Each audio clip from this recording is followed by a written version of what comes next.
Sonic Colors didn't make me want to reach for the stars. If anything, it made me want to kill myself.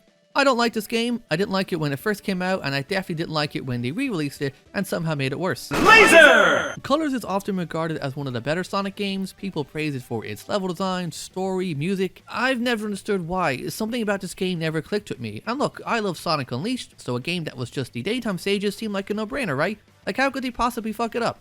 With this is how. I was 11 years old when this game was released in 2010, and I remember every trailer, every screenshot. I even wondered if the casting of Roger Craig Smith was some type of April Fool's joke. It wasn't. I was excited to play it, and like I said, I love Sonic Unleashed. It's my favorite 3D Sonic game, even with the werehog. And yes, sometimes levels go on for a little bit too long, but it's not that bad, alright? Just relax. I can't remember exactly what my initial thoughts were, but every time I've gone back to play Colors, I end up hating it more. For context, I don't think it's a bad game overall, but as a Sonic game, it's kind of disappointing. Colors came at the end of the Dark Age, which was a dumb name given to cover the era of games between Shadow the Hedgehog and Sonic and the Black Knight. And look, I grew up during that period. I don't think it's that bad. There's maybe like 4 games in that time frame that were not very good. From games that clearly needed more time to retarded gimmicks like giving Sonic a sword, Colors was the first game that felt like it matched the quality of other series like Mario. You can see how much time and effort went into this one. I don't remember running into any glitches or performance issues. Shame it was ruined with the remaster. The story got scaled back. There's only a handful of characters now: Sonic, Tails, Eggman, his 2 kids, and a bunch of illegal aliens. Build that wall. Colors was the first game to try a more comedic style in the series. Big old question mark on the comedic part there. It's like Sonic went from a more anime style writing approach to something you'd see on Cartoon Network. And look, Sonic is made for kids, so there's nothing wrong with that, but I don't know, man. Jokes about body odor and levels filled with giant donuts and sweets, it just feels too far removed from when the games were, you know, good. Anyway, Dr. Eggman, feeling guilty for everything he's done, including his performance at the Olympic Games, built a giant amusement park. Probably overkill. I'm sure you would have been fine if you just stopped doing shit like this. Instead, Eggman enslaves a race of aliens called Wisps to power his park and create a mind control laser that he'll use on Earth. He's also charging a service fee on top of entry tickets, so you know, it's all bad. Sonic and Tails arrive, run through some levels, throw hands, and leave. Pretty simple. A Sonic story doesn't have to be complicated, but it helps if there's some level of world building. It's hard for me to care about any of the Wisp planets since they just feel like a collection of levels instead of a home planet that needs to be saved. Fuck, Eggman Land had more going on. At the start of the game, you meet a Wisp called Yacker, but unlike Chip from Unleashed or Melina from Black Knight, Yacker isn't really a character. I don't know anything about him, except he likes to dance a lot. There's no relationship here. I cared about Chip because he grew as a character throughout that game. His friendship directly affects Sonic on more than one occasion, and by the end I was sad to see him leave. Or burn up, depending on which way you look at it. But Yacker and the Wisps?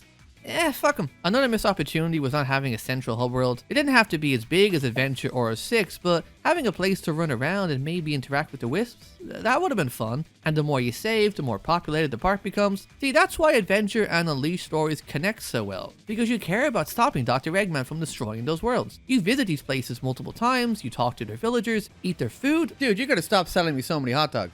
Colors doesn't have any of that. All you get is a level selection map. No amount of dancing badniks is going to make me feel any different. It's a real shame because the planets themselves are very unique. I wish I could explore more and learn about the Wisps organically. An entire planet that's just underwater but also features a cool Japanese garden aesthetic? How cool is that? I know the story isn't the main reason people play Sonic, but when it's been done better before, and more than once by the way, it's hard not to notice. I will give Colors credit for the final acts. I love an ending where Sonic is just fighting Eggman one-on-one. The atmosphere and the music alone, it's pretty sick. It's one of my favorite final bosses. It's the only time in the game Eggman actually feels like a villain. Where the fuck was this guy earlier? Story aside, I need to talk about the writing.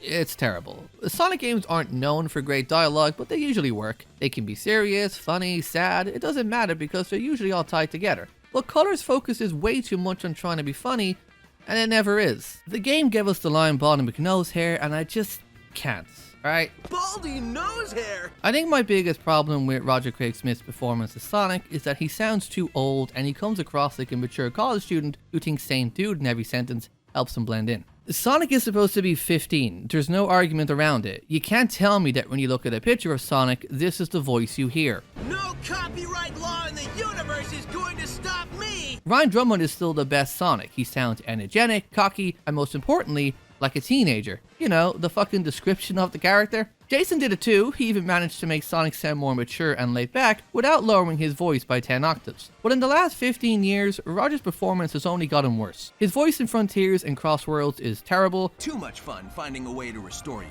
I know people will blame the voice director more than the actor here, but that doesn't really excuse the actor from having a bad performance. If your voice actor is unable to perform in the correct range for a character, then you change the actor, not the character. I'm just a hedgehog that loves adventure. Every time Sonic appears, I just want to smack the fucker. They give him these long speeches that drag on way too much, and they aren't funny. Yeah, that's right.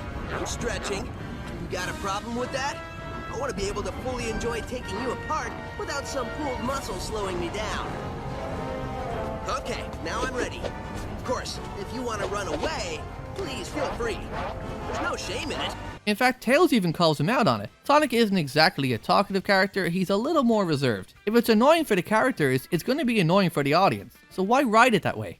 And just because you make a joke about how bad something is, it doesn't mean you get a pass on it. I will say that Tails is actually an improvement. I never liked his voice from the previous games. Also, Eggman is voiced by Mike Pollock again, which nowadays isn't great. In any case, despite everything I've said up until this point, the story isn't the main reason I dislike this game. That award would go to the more important part of a Sonic game, the gameplay. For a brief history lesson here, people didn't like how slow Sonic was in 06, so they gave him a boost, and it worked out pretty well.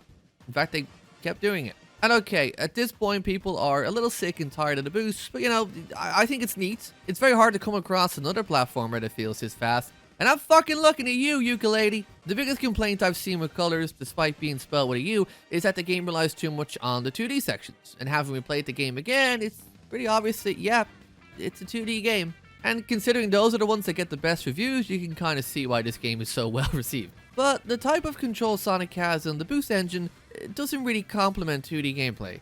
At least not to the standard of the Mega Drive game. The boost by its very design is meant to always be pushing Sonic forward. That's why a lot of levels are designed like a hallway or a funnel. See, in the previous games, they felt more like a sandbox. Sonic's movement and control worked very well with those type of games. It also helped that sometimes the levels were designed for multiple characters, so they kind of had to accommodate more than just one gameplay style. Because of how fast Sonic goes with the boost, the levels in Unleashed, for example, were a lot larger, and there was much bigger focus on the spectacle aspect. And balloons, because for some reason they were fucking everywhere. But on the Wii, which is a little baby boy of a console, you couldn't really replicate that. So Colours' way of getting around it was to just focus on smaller 2D sections with the occasional automated run section sprinkled in.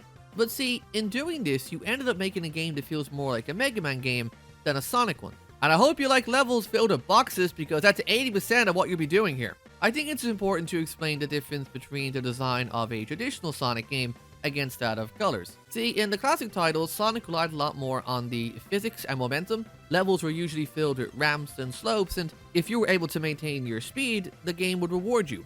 In short, the game was designed like a fucking pinball table. In Colours, Sonic does have the same control in theory, but you don't carry any momentum. Bouncing off enemies and rolling down a slope isn't a part of the game's design. You can't really have levels that rely on that. Instead, we got a lot of this. See, this is not engaging level design, and I would criticize this even if it wasn't a Sonic game. There's nothing fun or interesting about standing on a button, waiting for a platform to slowly descend, and then jumping on it. And yes, I know this was a part of the classic games as well, but you didn't make an entire fucking level based around it.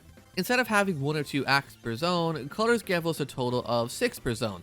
And before you ask, no, the quality does not hold up as the acts go on. Dedicating a whole act to one gimmick like a Wisp, or extending a certain section from a previous level, is fucking stupid. Like, look at this stage for example. You have to slowly bounce on a bumper and collect rings. That's it, that's the entire level, and they do it twice! Most people will turn on a Sonic game, play through a couple of levels, and then turn it off again. Nobody, and I mean nobody, turns on Sonic Colours, picks level 4, plays this and says, yep, that was fun, can't wait to do that again. It just doesn't happen. Why give me a cool and interesting 3D section only for it to last 10 seconds and then throw me right back into this shit again? Keep in mind, this is some people's favorite Sonic game. Like, how is this engaging? How is this anything but slow and monotonous? And the game is full of this type of shit. Oh look, a level made up of giant sweets. Gee, I wonder if there's going to be any unique set pieces designed around food, or no, it's the black fucking boxes again. Oh boy, I sure love waiting. Nothing says Sonic the Hedgehog like fucking waiting. This level had so much potential. Look how interesting the planet looks. There's no other Sonic game with this type of environment. So what's the fun water-based level design? Just endlessly jumping. Running across the water was always kind of fun, and I'm out of boost.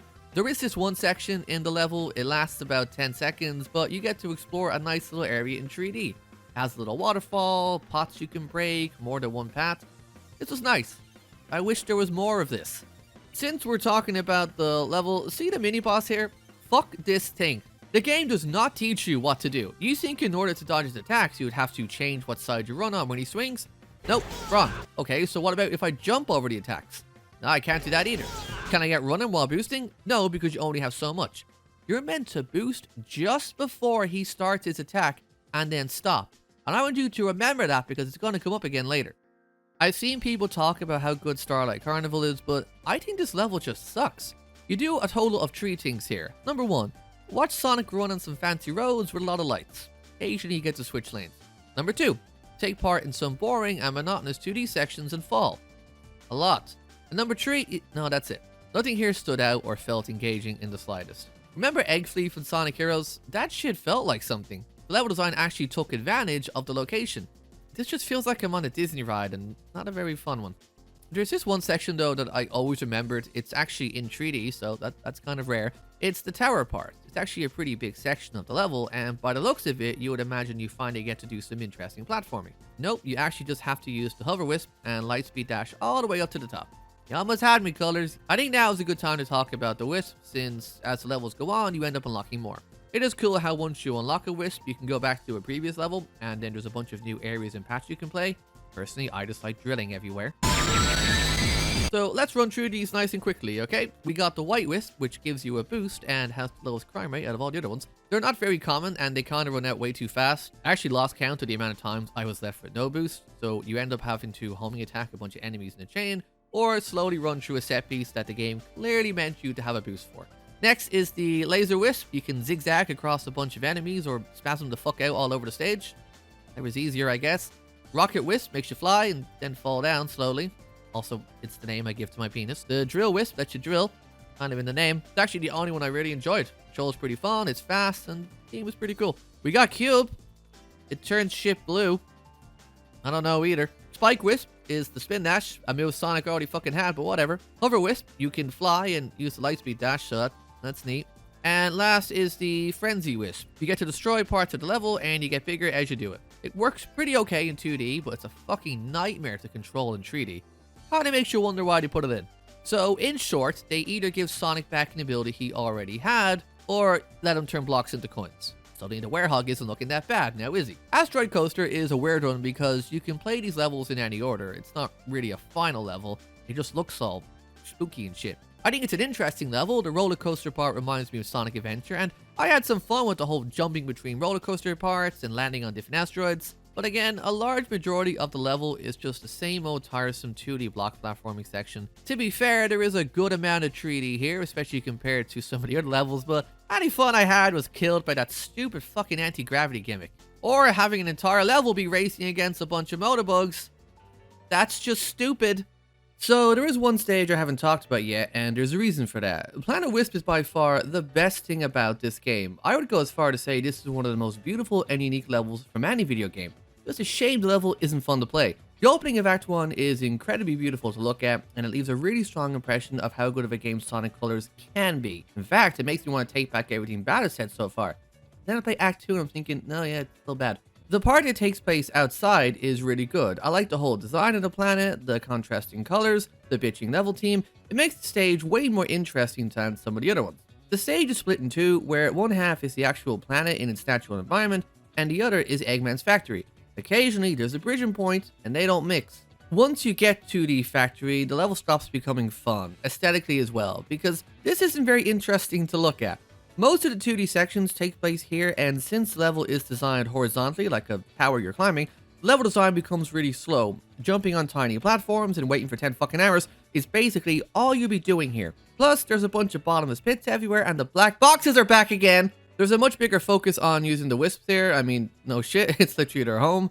Rocket Wisp just brings the pace of the level to a complete stop, so I always try to avoid it as much as I can. The Spike Wisp can be fun if you get a clear section like this, but a lot of the time, I just want to go up. Personally, I think Planet Wisp should have been the main area of the game, kind of like the Mystic Ruins from Sonic Adventure. Having this be where all the planets connect to, and having somewhere where Sonic can come back to and explore, really would have made me give more of a shit about the story. Throwing you straight into tropical resorts is fun and all, but it doesn't really set the tone for why I should care about the Wisps. I mean, I was more focused on popping balloons. It would have been really interesting to have Sonic return here after beating a level and see the planet become more and more free from Eggman's control.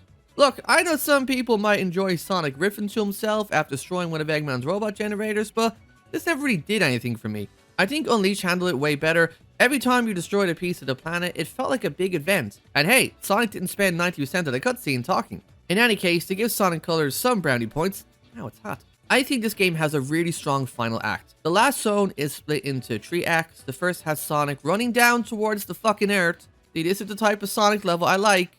None of that stupid donut or chocolate cake shit. The whole level is really cool. It definitely begins to build some tension for the final boss. And also, look who's back. Remember that dickhead earlier? Where the game didn't tell you how to actually avoid attack, but now it does? 2 hours later? That's fun. Thanks, game. The second stage is where you face off against Eggman and without the use of Super Sonic, which for 2010 was pretty unheard of. In fact, this is probably one of my favorite Sonic bosses ever. He uses all of the Wisp powers against you, and the timing for avoiding some of those attacks can actually be a little bit tricky, so it's not the easiest Sonic boss out there. It is satisfying as fuck to smack Eggman around, and having all the Wisps join forces with you like the Avengers is just mwah. Once the level is over, you get to the final stage in the entire game, and it's really cool. To put it simply, Sonic tries to outrun a fucking black hole. I remember as a kid thinking this was the coolest thing in the world, and all these years later, yeah, pretty cool. Sonic does fail to outrun it, he ends up being saved by the Wisps and lands back on Earth, and yeah, that's the game. Oh yeah, Yakker's here. Remember him? All things considered, this is one of the best endings in any Sonic game. It really leaves a strong impression, but I still don't enjoy the game. I know people give a lot of shit to the mid-2000s games for bringing the reputation of the franchise down, but honestly, I think the period between Sonic Colors and Sonic Forces is way worse. A lot of my issues with the franchise started with Colors. The current voice cast and writing style was introduced here. Even to this day, I cannot stand this version of Sonic. He doesn't sound or act like the Sonic I knew when I grew up. I mean, just look at this for a comparison. You can't tell me this is the same character. Experience has also taught me that the best way to solve problems is to kick robot butt. All right, Eggman, let's get this party started. I get that Sonic stories used to be edgy and they took themselves way too seriously, but that was part of the charm. They were ambitious and they tried something new. It might have failed miserably sometimes, but hey, they tried. Colors started the trend of playing it safe, and the games that followed it are some of the worst in the series. I'm mainly looking at you, Sonic Lost World. You suck. The trend of characters just standing around and talking has only gotten worse. I mean, Sonic used to do cool stuff in the games, and now he does a lot of this. I get that Unleashed introduced the 2D sections back into the series, but Colors really doubled down on them. Even as recent as Shadow Generations, they're still giving us these 2D sections. Sonic Frontiers, a game that tried to break away from the formula, still has black fucking boxes everywhere. And look, I know Sonic is made for kids, and that's fine, but entertainment that's designed for kids can still be enjoyable. The past 30 years of Sonic games proves this. But what I can't understand is why people give this game so much praise. The game does not offer the same level of high-speed platforming as Unleashed or Generations, and it doesn't have any interesting and momentum-based 2D gameplay like the ones from the Mega Drive. Everything Colors has to offer has been done better before. In fact, the only positive thing I can think about this game is the soundtrack, and for a Wii title, it looks really good. Also, the opening CGI cutscene is just really cool. If you want to play this game, I would recommend buying it for the Wii or just emulating it. The remastered version is a downgrade in almost every way possible. Their way of remastering the music was to add this out-of-key piano track to all the songs. I don't know why they did this. It's really bad. There is a Nintendo DS version of the game. I've never played it, but I hear that has its own unique Wisp, and a story that features way more characters. Is that Vector? What? Hey, thanks for watching. I hope you enjoyed it. And if you disagree with any of the points I made, feel free to tell me in the comments. I guarantee you I won't read them. And if you want to see more of my stuff, I have a few other videos on the channel as well. And if you still haven't gotten the video game content for some reason, you can check out my friend the outdated Gen Z. He's got like 1 million videos. And hey, sometimes I'm there. But not all the time. That would be weird. Okay, bye.